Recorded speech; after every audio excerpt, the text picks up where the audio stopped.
اور دوسری وہ قوم جو مقصد فراموش رہی، دنیا میں آنے کے بعد کسی اور چیز کو انہوں نے مقصد سمجھ لیا، اور اس کی طرف قرآن نے اشارہ کیا ان الانسان لفی خسر۔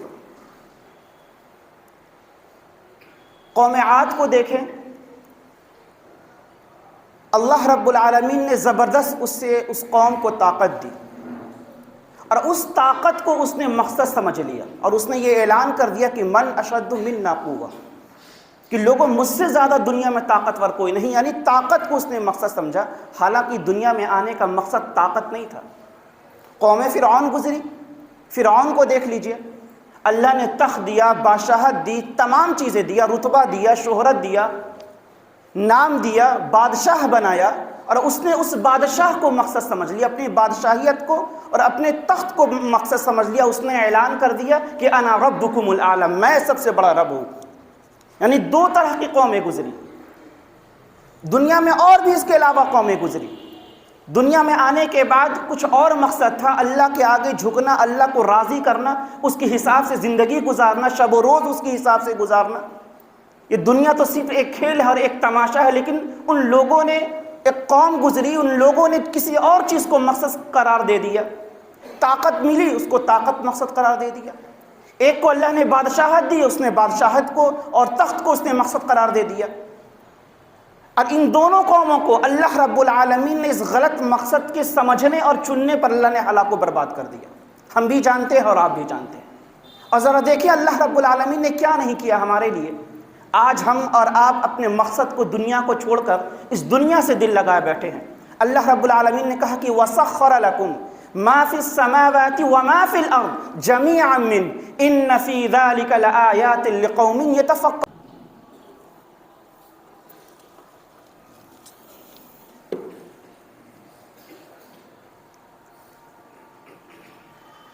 الحمد للہ نحمده ونستعینه ونستغفره ونؤمن به ونتوکل علیہ ونعوذ باللہ من شرور انفسنا ومن سیئات اعمالنا من يهده اللہ فلا مضل له ومن يضلله فلا هادی له ونشهد ان لا الہ الا اللہ وحدہ لا شریک له واشهد ان محمدا عبده ورسوله اما بعد فإن خير الحديث كتاب الله وخير الهدي هدي محمد صلى الله عليه وسلم وشر الأمور محدثاتها وكل محدثة بدعة وكل بدعة ضلالة وكل ضلالة في النار۔ أعوذ بالله من الشيطان الرجيم، بسم الله الرحمن الرحيم، قاف والقرآن المجيد بل عجبوا أن جاءهم منذر منهم فقال الكافرون هذا شيء عجيب أإذا متنا وكنا ترابا ذلك رجع بعيد قد علمنا ما تنقص الأرض منهم وعندنا كتاب حفيظ بل كذبوا بالحق لما جاءهم فهم في أمر مريج۔ أما بعد، قال الله تعالى في القرآن المجيد وسخر لكم ما في السماوات وما في الأرض جميعا منه إن في ذلك لآيات لقوم يتفكرون۔ حاضرین مجلس، عزیز دوستوں، بزرگوں اور پردہ نشین مقدس ماں اور بہنوں، تمام قسم کی تعریف، کبریائی و بڑائی اس وحدہ لا شریک کے لیے لائق و دیبا ہے، جس نے ہمیں اور آپ کو اس دنیا فانی کے اندر مبعوث کیا، اور لاکھوں درود و سلام ہو ہمارے آخری نبی جناب محمد رسول اللہ صلی اللہ علیہ وسلم کے اوپر۔ اللہم صلی علی محمد وعلی آل محمد کما صلیت علی ابراہیم وعلی آل ابراہیم انک حمید مجید۔ اللہم بارک علی محمد وعلی آل محمد کما بارکت علی ابراہیم وعلی آل ابراہیم انک حمید مجید۔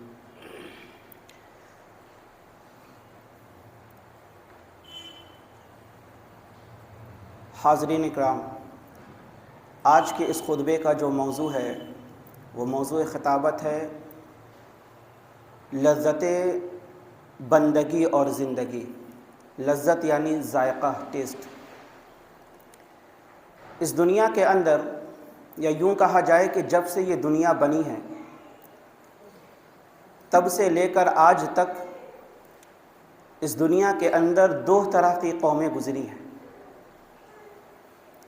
گزری بھی ہیں اور ابھی بھی موجود بھی ہیں۔ ایک وہ قوم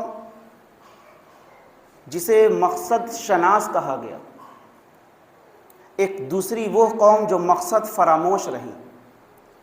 مقصد شناس قوم یعنی جو دنیا میں آنے کے بعد اپنے مقصد کو انہوں نے پہچانا کہ میرا دنیا میں آنے کا مقصد کیا ہے، وہ مقصد شناس رہی۔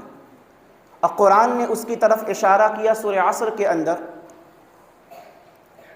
اِلَّا الَّذِينَ آمَنُوا وَعَمِلُوا الصَّالِحَاتِ۔ اور دوسری وہ قوم جو مقصد فراموش رہی، دنیا میں آنے کے بعد کسی اور چیز کو انہوں نے مقصد سمجھ لیا، اور اس کی طرف قرآن نے اشارہ کیا ان الانسان لفی خسر۔ قوم عاد کو دیکھیں، اللہ رب العالمین نے زبردست اس قوم کو طاقت دی، اور اس طاقت کو اس نے مقصد سمجھ لیا، اور اس نے یہ اعلان کر دیا کہ من اشد منا قوہ، کہ لوگوں مجھ سے زیادہ دنیا میں طاقتور کوئی نہیں، یعنی طاقت کو اس نے مقصد سمجھا، حالانکہ دنیا میں آنے کا مقصد طاقت نہیں تھا۔ قوم فرعون گزری، فرعون کو دیکھ لیجئے، اللہ نے تخت دیا، بادشاہت دی، تمام چیزیں دیا، رتبہ دیا، شہرت دیا، نام دیا، بادشاہ بنایا، اور اس نے اس بادشاہ کو مقصد سمجھ لیا، اپنی بادشاہیت کو اور اپنے تخت کو مقصد سمجھ لیا۔ اس نے اعلان کر دیا کہ انا ربکم الاعلی، میں سب سے بڑا رب ہوں۔ یعنی دو طرح کی قومیں گزری دنیا میں، اور بھی اس کے علاوہ قومیں گزری۔ دنیا میں آنے کے بعد کچھ اور مقصد تھا، اللہ کے آگے جھکنا، اللہ کو راضی کرنا، اس کے حساب سے زندگی گزارنا، شب و روز اس کے حساب سے گزارنا۔ یہ دنیا تو صرف ایک کھیل ہے اور ایک تماشا ہے، لیکن ان لوگوں نے، ایک قوم گزری، ان لوگوں نے کسی اور چیز کو مقصد قرار دے دیا۔ طاقت ملی، اس کو طاقت مقصد قرار دے دیا۔ ایک کو اللہ نے بادشاہت دی، اس نے بادشاہت کو اور تخت کو اس نے مقصد قرار دے دیا۔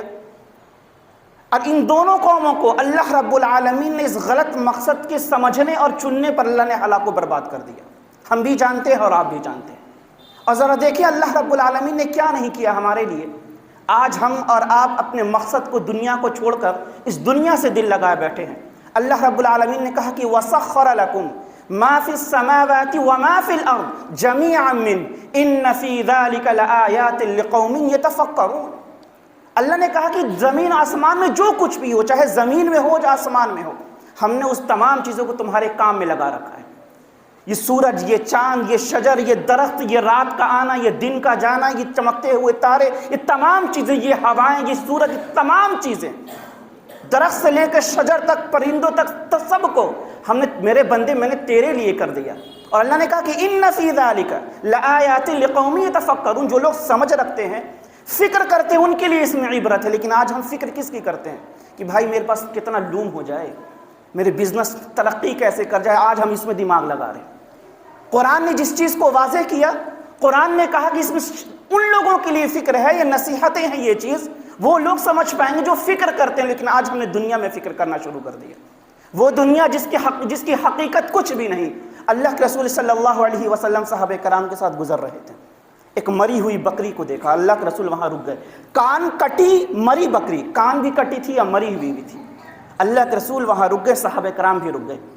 اللہ کے رسول صلی اللہ علیہ وسلم فرماتے ہیں کہ اچھا میرے صحابہ یہ بتاؤ، کون اس بکری کو 1 درہم میں خریدنا چاہے گا، 2 درہم میں خریدنا چاہے گا؟ صحابہ نے کہا کہ اللہ کے رسول، ایک تو یہ مری بکری، اوپر سے کان کٹی، اگر یہ زندہ بھی ہوتی تو اس عیب کی وجہ سے جو کان کٹے ہوئے ہم اسے 2 درہم میں بھی نہ خریدتے، یہ تو مری ہوئی بکری ہے، اسے کون 2 درہم میں خریدے گا؟ اللہ کے رسول صلی اللہ علیہ وسلم فرماتے ہیں کہ میرے صحابہ یاد رکھو، اللہ رب العالمین کے نزدیک اس دنیا کی حقیقت اس مری ہوئی بکری سے بھی بدتر ہے۔ آج ہم اس دنیا میں پڑے ہوئے اور اپنے مقصد کو ہم نے بھلا دیا۔ مسجد کو صرف جمعہ کے دن بھر کر اپنے سمجھتے کہ ہم جنتی ہو گئے، ہم ایمان کو پا گئے اور ہم فلاح اور کامیاب ہو گئے۔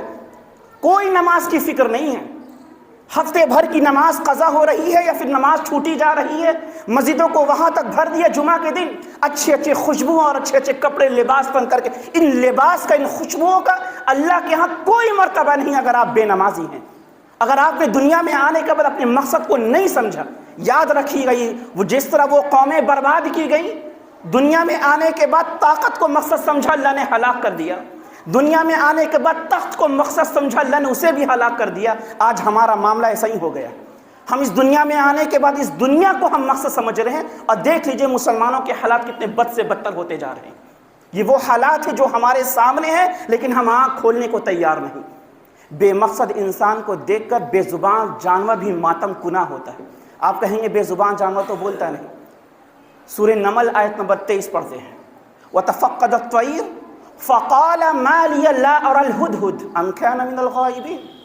سلیمان علیہ السلام پرندوں کا جائزہ لیتے ہیں۔ ہدہد ایک چڑیا ہے، وہ غائب تھی۔ سلیمان علیہ السلام نے کہا کہ ہدہد کہاں ہے، اسے آنے دو، اگر کوئی معقول وجہ لے کر آتی ہے تب تو ٹھیک، ورنہ میں اسے سخت سزائیں دوں گا۔ اس آیت سے پتہ یہ بھی چلا، اگر آپ کا نوکر، آپ کا بیٹا، آپ کا بیٹی، آپ کے اولاد میں سے کوئی بھی اگر کوئی غلطی کر جائے تو پہلے اس سے وجہ پوچھی جائے، معقول وجہ بتاؤ، یہ کام نہ کرنے کی، نماز چھوڑنے کے، اس کام کے بگڑے ہوئے کام کو ورکر سے پوچھے، وجہ بتاؤ، تب سزائیں دی جائے۔ لیکن آج ہمارا معاملہ ایک دم الٹا ہے، اگر کوئی کام ہمارے خلاف، مزاج کے خلاف ہے، سب سے پہلے ہم جھاپڑ لگائیں گے اپنی اولاد کو، یا پھر اگر وہ ورکر ہے تو سب سے پہلے ہم پیسہ کاٹیں گے۔ وجہ تو پوچھو۔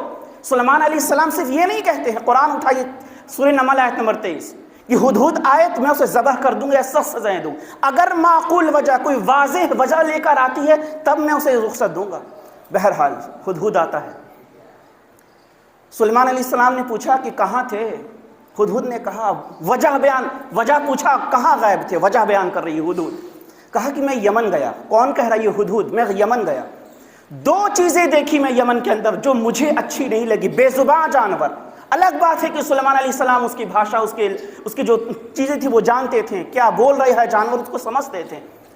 دو چیزیں مجھے پسند نہیں آئی، بے زبان جانور کو بھی لوگوں کی ہوئی کرتوت اور عمل پسند نہیں آ رہے۔ پہلی چیز کیا ہے، انی وجدت امرأۃ تملکہم، پہلی چیز میں نے عورت کی بادشاہی دیکھی، مردوں پر عورت حکمرانی کر رہی۔ پتہ کیا چلا اس آیت سے کہ عورت کی حکمرانی، انسان تو انسان، رب تو رب، جانور کے نزدیک بھی مسلم اور صحیح نہیں ہے۔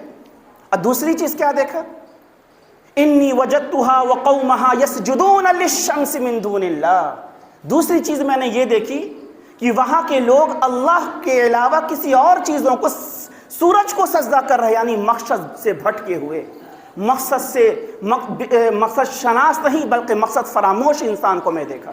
یہ چیزیں مجھے پسند نہیں آئی۔ پتہ یہ چلا، علماء کرام لکھتے ہیں کہ اس آیت سے پتہ یہ چلتا ہے کہ بے زبان جانور بھی بے مقصد انسان کو دیکھ کر اس پر ماتم کنا ہوتے ہیں۔ آج ہمارا حال کیا ہے، ہم جس طرح بے مقصدی کے ساتھ زندگی گزار رہے، ہمارے گھر کا جانور یا پھر اڑتے ہوئے یہ پرندے بھی ہم کو دیکھ کر افسوس کر رہے ہوں گے، یہ ماتم کنا ہوں گے، لیکن ہمیں کوئی فکر نہیں۔ مولانا آپ تقریر کریں، جتنا بولنا ہے آپ بولیے، لیکن جس طرح ہمارا رویہ ہے ہم اپنے رویے کو ویسا ہی رکھیں گے۔ جو حرام کمائی ہم کھا رہے ہیں ہم ویسا ہی کمائیں گے، بھلے سے ساڑیوں پر ہم فگر بنا کر بھیجیں، چپے چھاپ کر کے بھیجیں، ہم کریں گے۔ آپ کو جتنا بول رہے ہیں بولیے، یہ ماتم کنا ہے، یہ پرندے بھی، یہ جانور بھی ماتم کنا ہے آپ کی حرکت پر۔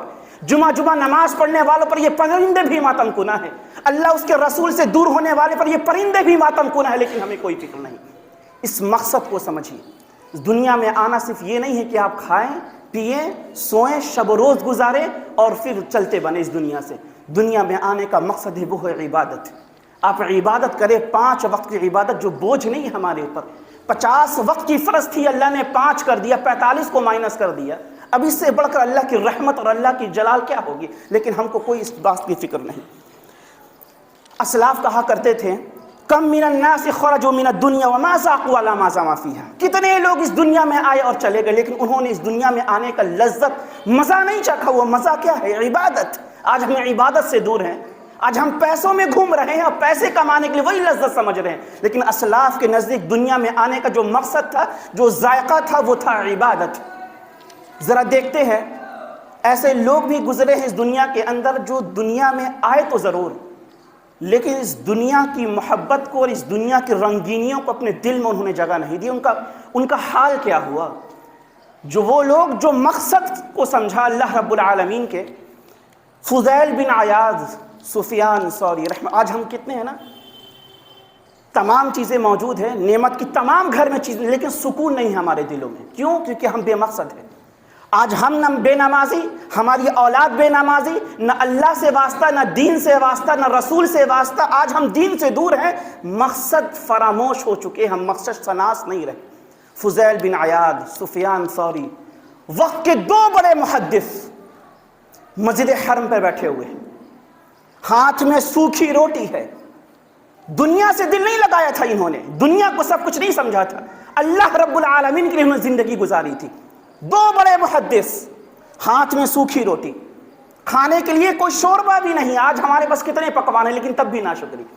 زمزم میں سوکھی ہوئی روٹی کو ڈالتے ہیں، نرم کرتے ہیں، اس کو کھاتے ہیں، اور کھاتے ہوئے دل میں کوئی شکایت نہیں، اور پیشانی پر کوئی ناشکری کے آثار نہیں۔ شکر کے کلمات ہے، دل مطمئن ہے، دل میں سکون ہے، زبان پر کلمات ہے۔ کیا ہے؟ کھانے کے بعد ان کو جو سکون حاصل ہو رہا ہے، سامنے ہی گورنر کا محل تھا، وہ کہتے ہیں کہ واللہ لو یعلم الملوک ما نحن فیہ لجادعون علی ذلک فی السیوف۔ کہتے کہ ان گورنروں کو ہماری سکون کی خبر مل جائے، ہم سے سکون کی دولت کو چھیننے کے لیے اپنے محلوں سے یہ تلوار لے کے مجھ سے جنگ کرنے نکل پائیں گے۔ یہ سکون کیوں؟ سوکھی روٹی ہے، زمزم میں ڈال کر کھا رہے ہیں۔ آج ہمارے پاس طرح طرح کے پکوانے، تب بھی ناشکری، دل میں سکون نہیں، قلب ہمارے سکون میں نہیں۔ پیسے بھی ہیں، دولت بھی ہیں، ایسیاں بھی ہیں، تمام چیزیں ہیں، وہ سوکھی روٹیاں کھا کر دل میں، کیونکہ انہوں نے اللہ رب العالمین کی دنیا میں آنے کے بعد شکر گزاری کے کلمات کو سمجھا، شکر گزاری کے کلمات کو اپنی زبان پہ جاری رکھا، اور دنیا میں آنے کے بعد دنیا کا نہیں ہو کر رہے، بلکہ اللہ رب العالمین نے جو مقصد کے تحت بھیجا تھا اس مقصد کو پورا کرنے کے لیے وہ جدوجہد کرتے رہے۔ ایک اور صاحب ہیں امام ابو ذر راضی رحمۃ اللہ علیہ، 7 لاکھ حدیثوں کے حافظ۔ پوچھنے والے نے پوچھا، دیکھیں کس طرح زندگی گزارا انہوں نے، اللہ رب العالمین کے مقصد کو سمجھا انہوں نے۔ پوچھنے والے نے پوچھا، حدیث کی التجا کے لیے، حدیث کو اکٹھا کرنے کے لیے کتنا سفر کیا؟ کہا 30 میل، 3000 میل پیدل۔ کہا بس؟ کہا ترکت العدد، اس کے بعد گننا ہی چھوڑ دیا۔ یہی فضیل بن عیاض سے 7 لاکھ حدیثوں کے حافظ۔ آخری وقت آیا ان کا، آخری وقت ہے۔ بغل میں ابو حاتم رازی، منذر بن شاذان اور ابن الورع، یہ بھی اپنے وقت کے محدث۔ اپنے مقصد کو سمجھا انہوں نے، مقصد کو جب سمجھا تو اللہ نے ایک ایسا 3 ایسے دوست عطا کر دیے آخری وقت میں جو ان کی بھلائی کے لیے سوچ رہے ہیں۔ تینوں محدث کہہ رہے ہیں، بھائی حدیث کہتی ہے من کان آخر کلامی لا الہ الا اللہ دخل الجنہ، کہ جس کی زبان پر آخری کلمہ لا الہ الا اللہ ہوگا وہ جنت میں جائے گا۔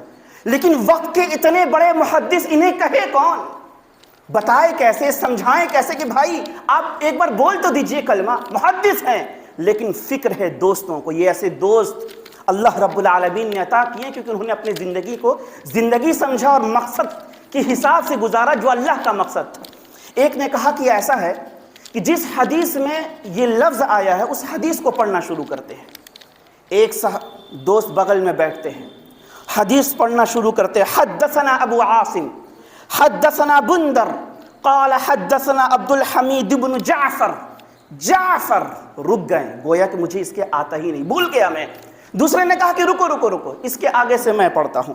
حدثني صالح بن ابی عریب عن کثیر بن مرہ عن کثیر بن مرہ، یہ بھی رک گئے، گویا مجھے بھی نہیں آتا۔ امام ابو ذر راضی رحمۃ اللہ علیہ کی آنکھیں کھلی، کہا اجلسونی، مجھے اٹھاؤ۔ اٹھایا گیا، وہ حدیث پڑھنا شروع کرتے ہیں۔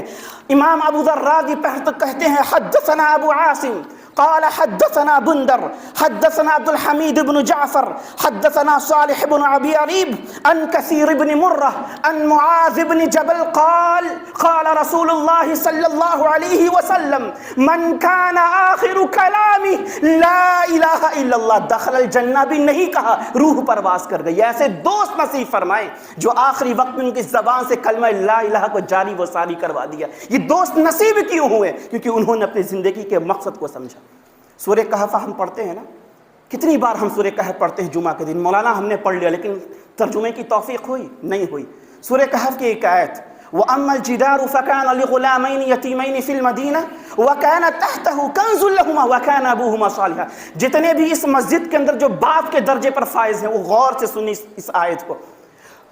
موسیٰ علیہ السلام اور خضر علیہ السلام ساتھ جا رہے تھے، ایک گاؤں میں پہنچتے ہیں، کھانا مانگا مہمان نوازی کے لیے، گاؤں والوں نے مہمان نوازی نہیں کی۔ موسیٰ علیہ السلام خضر علیہ السلام اس گاؤں سے جانے لگے، وَأَمَّا الْجِدَارُ فَكَانَ لِغُلَامَيْنِ يَتِيمَيْنِ فِي الْمَدِينَةِ، دیکھا کہ اس گاؤں میں ایک بستی میں ایک دیوار ہے جو ٹیڑھی ہو رہی ہے، گر رہی ہے۔ خضر علیہ السلام نے اس دیوار کو سیدھا کر دیا۔ موسیٰ علیہ السلام نے پوچھا کہ بھائی ایک تو اس بستی والوں نے مہمان نوازی نہیں کی، اوپر سے آپ ان کے لیے ہی آپ کام کر رہے ہیں، بھلائی کے کام کر رہے ہیں۔ اللہ رب العالمین نے آیت نازل کی، وَأَمَّا الْجِدَارُ، اس بات کو قرآن کے اندر مینشن کیا، کہا وَأَمَّا الْجِدَارُ فَكَانَ لِغُلَامَيْنِ يَتِيمَيْنِ فِي الْمَدِينَةِ وَكَانَ تَحْتَهُ كَنْزٌ۔ یہ دیوار میں نے سیدھی اس لیے کی، اس دیوار کے نیچے یتیم بچوں کے کچھ خزانے تھے، اور اگر وہ دیوار گر جاتی وہ خزانے بستی والے لوٹ لیتے، اس لیے اس دیوار کو میں نے سیدھا کر دیا۔ کیوں سیدھا کیا؟ یہ وجہ، یہ باپ غور سے سنیں، وَكَانَ أَبُوهُمَا صَالِحًا، ان کا باپ جو تھا نیک آدمی تھا۔ پورے قرآن اٹھا کر دیکھ لے، جتنے بھی علماء کرام دنیا میں آئے اور گئے ان کی تفسیر اٹھا کر دیکھ لے، اس دو لڑکوں کی نیکیوں کا کوئی ذکر نہیں قرآن میں، نہ ہی تفسیر میں۔ اگر نیکی کا ذکر آیا ان بچوں کے مال کی حفاظت کی وجہ بنتا ہے تو ایک باپ بنتا ہے جو مر گیا ہے، جو مر گئے ہیں، جس سے مٹی ہو چکا ہے، ہڈیاں گل چکی ہیں۔ وَكَانَ أَبُوهُمَا صَالِحًا، بچوں کے مال کی حفاظت کیوں ہو رہی ہے؟ کیونکہ ان کا باپ جو تھا نیک آدمی تھا، مقصد فراموش نہیں تھا، مقصد شناس انسان تھا۔ دنیا میں آنے کے بعد دنیا سے دل نہیں لگایا، رب کائنات سے دل لگایا تھا۔ وَكَانَ أَبُوهُمَا صَالِحًا۔ اگر آپ بھی چاہتے ہیں کہ آپ کے بچوں کی حفاظت ہو، آپ مر جائیں گے، آپ کے بچوں کے مال کی حفاظت ہو، تو اپنے آپ کو مقصد فراموش نہیں، مقصد شناس انسان بنائیے۔ یہ قرآن ہمیں یہ تعلیم دیتی ہے۔ آخری بات، ان لوگوں کے لیے جو لوگ بھٹکے ہوئے ہیں، کچھ لوگ ہیں جو نماز کے پابند، اللہ رب العالمین کے دین کے پابند، شریعت کے پابند، لیکن وہ لوگ جو خواب غفلت میں مسجدوں کو بھر کر اپنے آپ کو ایمان کا دعویٰ کہہ کر جنت میں جانے کے حقدار سمجھتے، امام ابن قیم رحمۃ اللہ علیہ الفوائد کے اندر ایسے لوگوں کو پکڑ کر جھنجھوڑا ہے۔ امام ابن قیم رحمۃ اللہ علیہ فرماتے ہیں، یا مخنث العزم این انت والطریق طریق تعب فیہ آدم وناح لأجلہ نوح ورمی فی النار ذات الخلیل وأسجع للذبح اسماعیل وبیع یوسف بثمن بخس ونشر بالمنشار زکریہ وذبح السعید الحضور یحییٰ وقاص الضر ایوب وزاد البكاء المقدار بكاء داود وعالج الفقر وانواع العذى محمد صلی اللہ علیہ وسلم تزہا انت باللہو واللعب۔ امام ابن قیم ایسے لوگوں کو جھنجھوڑتے ہیں اور کہتے ہیں کہ اے یا مخنث العزم، اے زندگی گزارنے والو، این انت طریق، تم کس رستے پر جا رہے ہو، کس رستے پر تم چل رہے ہو؟ یاد رکھو یہ جس رستے پر تم چل رہے ہو یہ ان لوگوں کا رستہ ہے جس رستے پر چلتے ہوئے آدم علیہ السلام کو تھکنا پڑا ہے، یہ ان لوگوں کا رستہ ہے جس رستے پر چلتے ہوئے نوح علیہ السلام کو رونا پڑا ہے، یہ ان لوگوں کا رستہ ہے جس رستے پر چلتے ہوئے ابراہیم علیہ السلام کو آگ میں کودنا پڑا ہے، یہ ان لوگوں کا رستہ ہے جس رستے پر چلتے ہوئے اسماعیل علیہ السلام کو ذبح ہونے کے لیے لیٹنا پڑا ہے، یہ ان لوگوں کا رستہ ہے جس رستے پر چلتے ہوئے یوسف علیہ السلام کو چند درہموں میں بازار مصر میں بکنا پڑا ہے، یہ ان لوگوں کا رستہ ہے جس رستے پر چلتے ہوئے زکریا علیہ السلام کو لکڑی کی طرح چیر دیا گیا، یہ ان لوگوں کا رستہ ہے جس رستے پر چلتے ہوئے یحییٰ علیہ السلام کو ذبح کر دیا گیا، یہ ان لوگوں کا رستہ ہے جس رستے پر چلتے ہوئے ایوب علیہ السلام کو بڑی ہی اذیت اور تکلیف اور مصیبتیں برداشت کرنی پڑی ہے، یہ ان لوگوں کا رستہ ہے جس رستے پر چلتے ہوئے محمد رسول اللہ صلی اللہ علیہ وسلم کی ایک ایک سانس بڑی ہی تکلیف اور پریشانی میں گزری ہے۔ تزہا انت باللہو واللعب، امام ابن قیم فرماتے کہ نہ عظیمت والے شخصیت کے رستوں پر چلتے ہوئے تم کھیل کود میں کیسے مگن ہو سکتے ہو؟ تم اللہ سے دوری کیسے اختیار کر سکتے ہو؟ تم اپنے مقصد کو بھلا کیسے سکتے ہو؟ یہ عظیمت والے رستے پر تمہارا معاملہ ہے۔ آدم علیہ السلام کا مال تھکنا پڑا ہے انہیں، یوسف علیہ السلام کو بکنا پڑا ہے، یحییٰ علیہ السلام کو ذبح ہونا پڑا ہے، ہمارا تمام نعمتوں کے باوجود، تمام چیزوں کے باوجود ہم مقصد فراموش میں بھی بن سکے، مقصد شناس نہ بن سکے، جب آخری وقت آئے گا تب ہمارے ہوش ٹھکانے آئیں گے۔ میرے عزیز دوستو، وقت مکمل ہو چکا ہے، باتیں اور تھی لیکن بتانے کا جو مقصود ہے، جو مطلوب ہے، جو بسانا، جو آپ کے دل میں جو بسانا ہے وہ یہ ہے کہ اس دنیا میں آنے کے بعد وہ انسان جو بے مقصد ہو کر زندگی گزارا، جو انسان مقصد فراموش رہا، اللہ رب العالمین نے اس کو نیست و نابود کر دیا ہے۔ اسی سے اس دنیا میں آنے کا جو مقصد ہے اس مقصد کو پہچانے۔ جو باپ ہیں اپنے آپ کو نیک بنائیں تاکہ ان کے مال کی حفاظت ہو، ان کے بیٹوں کی حفاظت ہو۔ اللہ رب العالمین سے دعا ہے کہ اللہ رب العالمین ہم کو اور آپ کو کہنے سننے سے زیادہ عمل کرنے کی توفیق عطا فرمائے، اور جب آخری وقت ہو، اے اللہ تو مجھ سے راضی رہ، میں تجھ سے راضی رہوں۔ وآخر دعوانا ان الحمدللہ رب العالمین۔